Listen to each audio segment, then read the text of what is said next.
Hello everybody, it is me, Super Godzilla Final Wars here, and today we're continuing my Godzilla movie review series. And today, we're going to be reviewing the very first, well, I would say first, American Godzilla movie, but this is technically the second American Godzilla movie. But the first out of the continuing series, is the Monsterverse.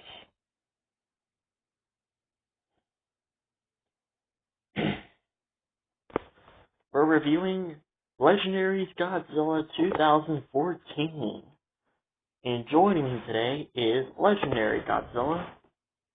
Why am I back in this form again? Just deal with it, just for the review. And don't worry, you'll get back to your iconic design when we get to Godzilla King of the Monsters.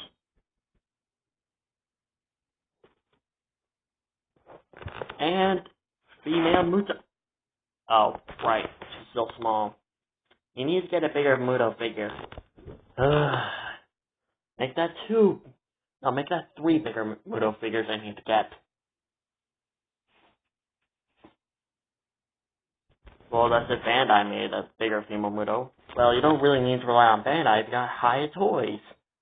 AKA that company that really made possibly the best articulated Godzilla figures in history that are better than SH Monsters and NECA combined. That company. And I normally don't do this. I think I did this before, but I'm going to give this particular movie 2.5 Golden Godzilla stars. What the 2.5 Golden Godzilla stars is barely okay. What the hell, man? Everybody loves this movie. Do they, though? Do they? Look, when I heard about this movie, when I was still living with my mom, I freaking was excited for a new Godzilla movie, and plus I was getting tired of watching the 1998 Godzilla movie over and over and over again, so it was nice to welcome a new addition. When I saw this movie, I got terrified at first, but now these days, I realize this movie, did have horrifying scenes, but the thing is, it was too damn dark. I think I might know where this is going. Same here.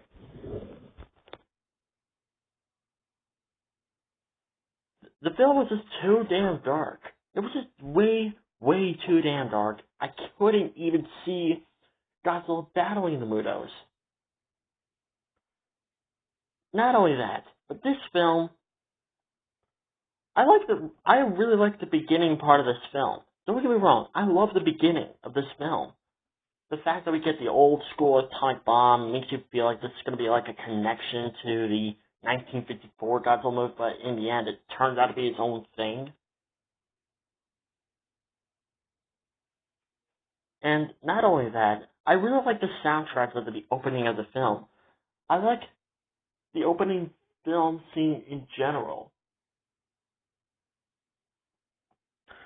How it shows the military trying to kill Godzilla in the 1954 film. And keep in mind that when I do my review of Monarch Legacy of Monsters, you will not see this particular scene that happened in the movie happen in the series, because you'll see why. And for those who do know why, be quiet. Don't spoil it. But then again, the series has been out for like a year, so. Anyways, moving on. And we are seeing our main character's father go through something really dramatic on his birthday. The whole facility where he's in starts collapsing, and the radiation is about to spread throughout the city, and he's forced to choose between his wife and the safety of the city. The insult and injury, it's his freaking birthday. Why couldn't we get this guy to be the main character of the series, of the movie? Why is it that Legendary Studios is so hell-bent on showing us one interesting character that we think is going to be our main character, but then it gets switched by another piece of useless main character who doesn't even do anything and has no interesting character arcs. I'm talking about Fort Brody and his father. Fort Brody's father, deserves to be the main character of this film, not Fort Brody. So everything he does is just flat out useless, pathetic, and not only that, it's just so stupid.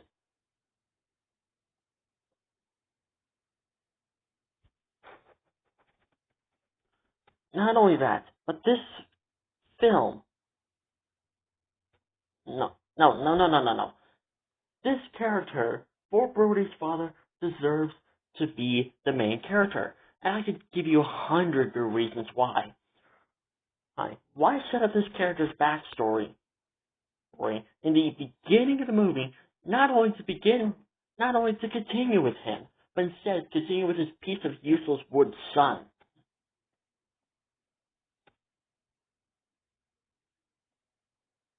This character deserves to be the main character of the film, not Fort Brody. Tell me one good thing about Fort Brody.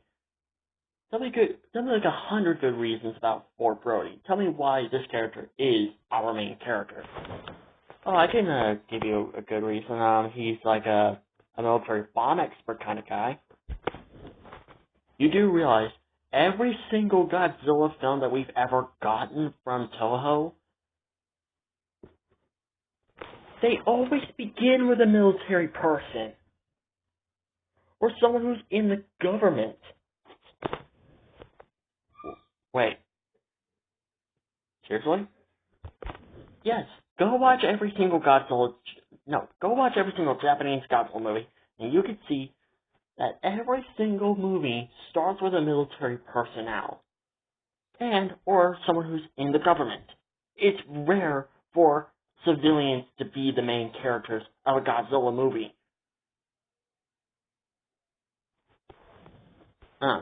I guess I might have to after this review. Might have to watch every single Godzilla movie. And don't get me wrong, starting with the military or the government in a Godzilla movie is not that bad. As long as you give them good character arcs and have good character development, and at least if they're good characters, then I'll let this slide. But no, the character in this particular movie was bad. This character was bad, and bad. Fort Brody's father doesn't even work for the military, right at the beginning of the film. He was just a guy working at his own company. This particular movie is garbage. Well, at least not 100%. The middle of the movie, it was kind of okay in my opinion. But when we see Godzilla for the first time, okay, that redeemed it for me.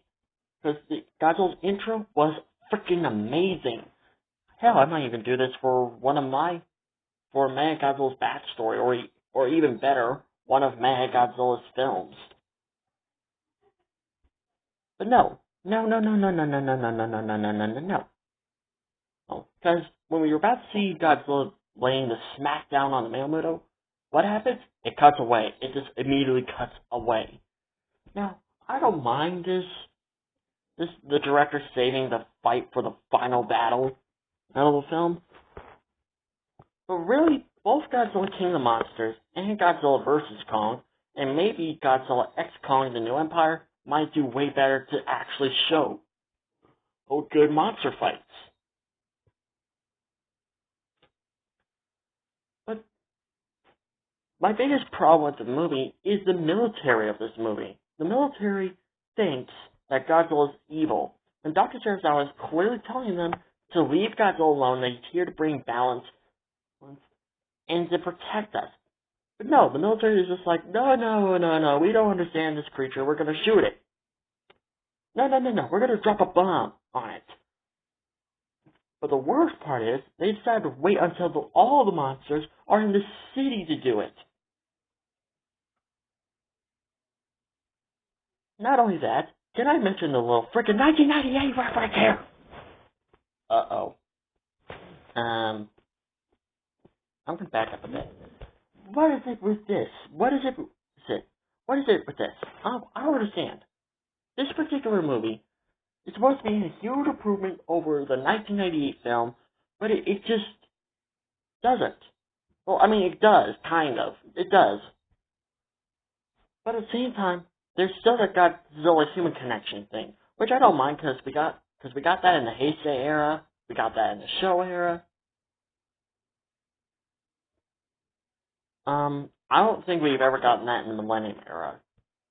No, we didn't. But but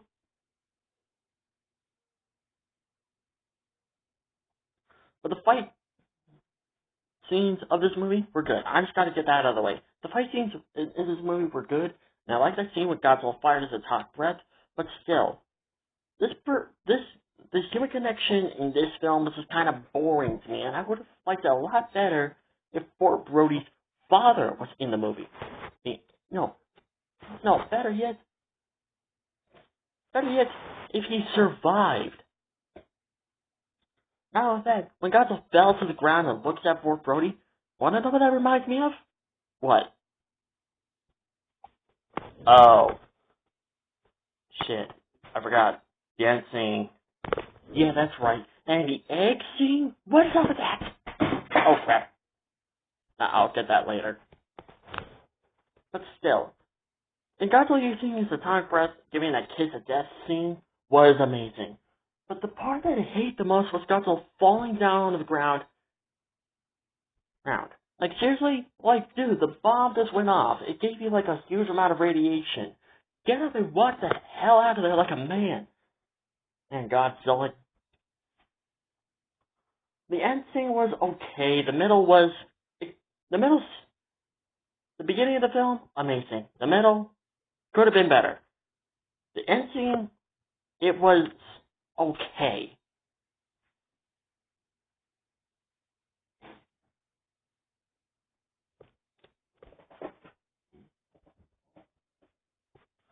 But still, don't get me wrong, I do still love the MonsterVerse Godzilla.